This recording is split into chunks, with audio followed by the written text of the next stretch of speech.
បើក្បែរវីដេអូមកឃើញជៀនប្រទេសអញ្ចឹងណាមិនមែនប្រហិតទេណាពុកម៉ែបងប្អូនតាអរគ្នាចាគឺថាពោតជៀនយើងនឹងឯងបើនិយាយពីពោតជៀននេះគឺថាខ្ញុំខានហូបយូរខ្លាំងមែនតែនហ្មងគិតលេងទៅខ្ញុំខានហូបប្រហែលជាជិត10ឆ្នាំហើយណាបងប្អូនហើយយូរខ្លាំងមែនតែនហ្មងអញ្ចឹងថ្ងៃនេះក៏សម្រាប់ចិត្តតែធ្វើញ៉ាំម្ដងណាមួយចង់ធ្វើឲ្យកូនញ៉ាំដែរ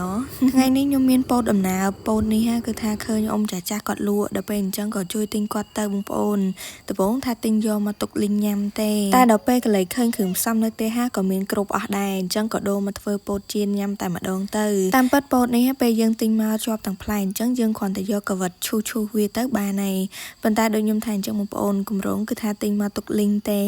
តែដល់ពេលដូរផែនការអញ្ចឹងយើងក៏យកវាទៅក្លុកវិញបន្ទាប់ពីយើងក្លុកពោតឲ្យរៀងម៉ត់បន្តិចអីហ្នឹងខ្ញុំយកមកលាយជាមួយនឹងគ្រឿងតែម្ដងមានស្ករសអំបិលមកចិបអញ្ចឹងទៅជាមួយនឹងសាច់ដូងខ្ទិះដូងក៏ដូចជាម្សៅឆាយើងបន្ទាប់មកយើងគ្រាន់តែច្របល់គ្រឿងទេសទាំងអស់ហ្នឹងឲ្យចូលសព្វគ្នាល្អរួចរាល់ជាការស្រេចហើយចំពោះពោតជៀនមួយមុខនេះហើយយើងយកពោតរៀងខ្ចីញ៉ាំទៅបានវាទន់ខ្ទិះឆ្ងាញ់ហ្មងប៉ុន្តែពោតខ្ញុំយកមកធ្វើថ្ងៃនេះបងប្អូនហើយគឺវារៀងចាស់បន្តិចវាអត់សូវឆ្ងាញ់ខ្លាំងណាបន្ទាប់មកយើងគ្រាន់តែចាក់ប្រេងឆាឡើងក្តៅបន្តិចហើយយើងស្កត់ពោតហ្នឹងឲ្យរៀងតប៉ែនបន្តិចទៅដាក់ជៀនជាការស្រេចហើយអាហារសម្រន់មួយមុខនេះគឺថាធ្វើញ៉ាំលេងលឿនខ្លាំងមែនតើហ្មងអត់យូរទេហើយគ្រឿងផ្សំក៏ស្រួលរកដែរហើយបើមិនពោតខ្ចីយកមកធ្វើទៀតគឺថាញ៉ាំទៅឆ្ងាញ់ខ្លាំងមែនតើហ្មងខ្ញុំនឹករសជាតិអ្នកគ្រូលក់កាលពីក្មេងមែនតើ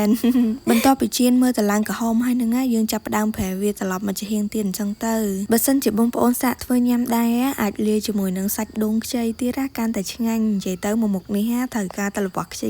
ទេបន្ទាប់ពីជៀនឡើងក្រហមហើយហ្នឹងយើងចាប់ផ្ដើមវេចបន្លោះវេចអីទៅដើម្បីដាក់ជៀនបន្តទៀតរហូតដល់តែអស់ពោតរបស់យើងអញ្ចឹងទៅឥឡូវពោតជៀនរបស់ខ្ញុំបានឆ្អិនពីប្រទេសឲ្យបងប្អូនដល់តែពេលជៀនប្រទេសអញ្ចឹងបើអត់និយាយថាពោតទេខ្ញុំក៏ច្រឡំថាប្រហិតដែរនេះឡើងស្តៀងខ្លាំងមែនតើហ្មងបើនិយាយពីពោតពីប្រទេសមុនណាបងប្អូនហើយមកប្រទេសនោះគឺថាបាត់អស់មួយជាហៀងហើយអត់តន់ឆ្អិនអស់ទេប៉ុន្តែអ្នកភ្លក់នេះគឺថាចាប់ផ្ដើមមុនហ្មងជៀនតែមួយផ្លែតហ្នឹងឥឡូវឃើញថាពោតរបស់យើងបានឆ្អិនរួចរាល់អស់ហើយហែកមកគឺថាសាច់ពោតឡើងទន់សំខាន់នៅក្រៅគឺថាឡើងឈ្ងុយតែម្ដងសម្រាប់គ្រឿងទេសដូចជាស្ករអីនេះបងប្អូនយើងអាចលៃតាមបរិមាណពោតរបស់យើងហើយនឹងរសជាតិផ្អែមរបស់ពោតផងដែរញ៉ាំទាំងអស់គ្នាអ៊ំពុំមិញញ៉ាំអស់គ្នាអ៊ំពុំមិញតែពីឆ្ងាញ់ដល់ឆ្ងាញ់តែពីញ៉ាំដល់ឆ្ងាញ់អ៊ំពុំមិញអ៊ំពុំមិញអស់គ្នាអ៊ំពុំមិញពោតហ្នឹងឆ្ងាញ់អ៊ំពុំមិញសាក់ធ្វើនៅផ្ទះក៏បានដែរបាទទិញតែពោត2ផ្លែក៏បាន3ផ្លែក៏បានដែរ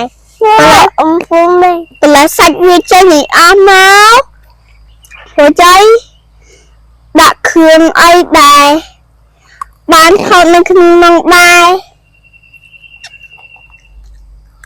មើលស្ងួរវាអ៊ំពុំមិញនិយាយវាឆ្ងាញ់ហ្មងតែឯងមកគ្រាន់អ៊ំពុំមិញពូហើយ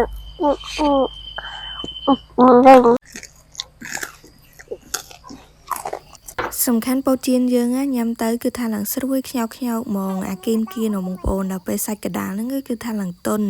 ហើយសម្រាប់វីដេអូខ្ញុំថ្ងៃនេះគឺមានតែប៉ុណ្្នឹងទេបើសិនជាមានខុសឆ្គងត្រង់ណាក៏សូមការអធិស្ឋានពីពុកម៉ែបងប្អូនទាំងអស់គ្នាផងដែរអរគុណជម្រាបលា